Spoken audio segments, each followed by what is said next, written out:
Welcome. In front of me is a CUBOT Note 9, and today I will show you how you can record screen on this phone. So to get started, you'll want to pull down your notifications, extend the list, and on the second or third page we find the screen recording toggle, as you can see right over here.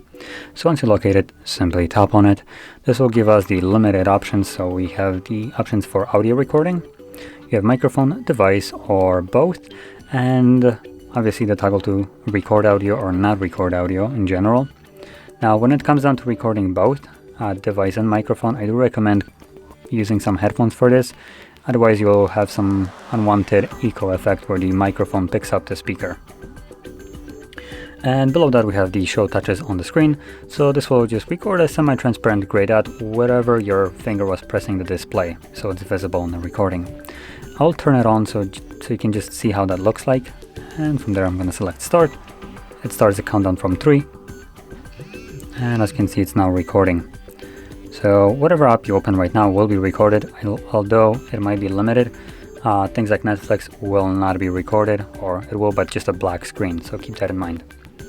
And once you're done with your screen recording, pull down your notifications, tap to stop, and there you go. So that stopped recording gets automatically saved to your Photos application, and you can see it right over here.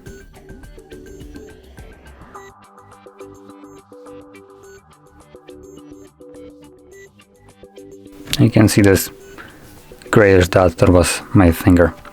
So anyway, if you found this video helpful, don't forget to hit like, subscribe, and thanks for watching.